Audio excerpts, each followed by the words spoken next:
Sadly, my husband died just a little over a year ago of lung cancer, and he was an MP, he was a government minister, and he decided to join politics because he wanted to make a difference and help people, which he was doing within his career, but then unfortunately he got diagnosed with lung cancer, and as soon as he got diagnosed, it's right, well, this is another cause and campaign I need to get on board with.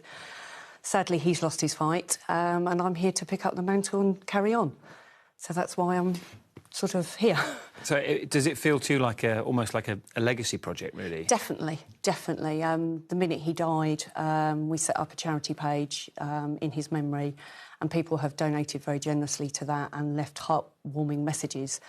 And it's now, for me, it's trying to raise awareness and carry on raising money and carrying on with that, basically. When you found out that James had cancer, did you then learn more about lung cancer and realise that it was something perhaps people don't know as much about as they could do? I certainly learnt that a lot more about that in the last year. Obviously, when James was alive, he got first diagnosed nearly 4.5 years ago, and he died 3.5 years later. And obviously, I was very sort of focused on his needs and what was happening to in his world and our world. But obviously, I've now joined up with Roy Castle Lung Cancer Foundation, and I'm certainly finding out a lot more and meeting other people that have survived lung cancer or living with lung cancer now. So I'm definitely learning more about it as time goes on.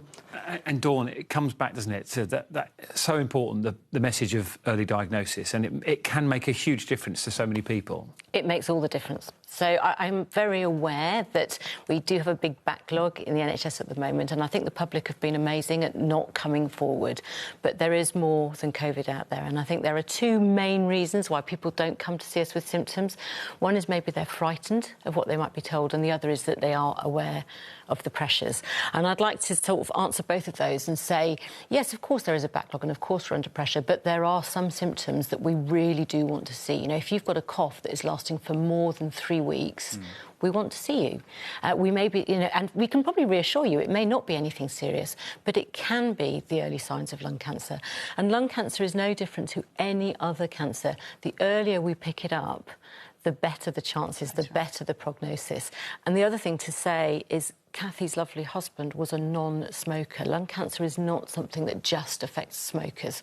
1 in 4 lung cancers are not smoking related. It's not just coughing, is there? There's other symptoms not. as well. Yeah, so ask me about those symptoms, actually. Yeah, Really OK, important. so, yeah, a persistent cough, coughing up blood, being short of breath, feeling utterly fatigued and losing weight without any explanation, experiencing pain when you cough or breathe. All of those sorts of symptoms could be backaches at chest, anywhere in your chest, really, when you're breathing.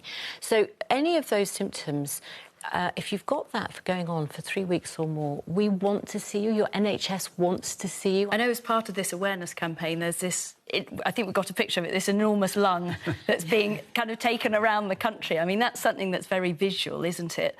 But this campaign has already started. Do you think it's making a difference already? It's definitely making a difference. And, I mean, I think historically a lot of lung cancers have been found in A&E at late stages and almost accidentally. And with this and the targeted lung schemes that they've been having, they're picking up, detection is picking things up earlier, and again, early detection gives you better chances of survival. Do you think that being involved in this campaign, has it helped you deal with the loss of somebody who was such a huge part of your life? I mean, I've lost my soulmate and my husband, and you could sit back and sort of, you know, fall in a heap in the corner, but actually having a focus and picking up where he left off, hopefully he's watching and he's proud of me, but it's definitely given me something to focus on.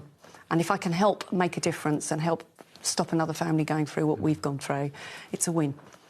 Well, I'm sure you are. Thank you, both of you, so much for joining us today to talk us through all this. Wish you all the best. Thank you. Thank you. Thank you.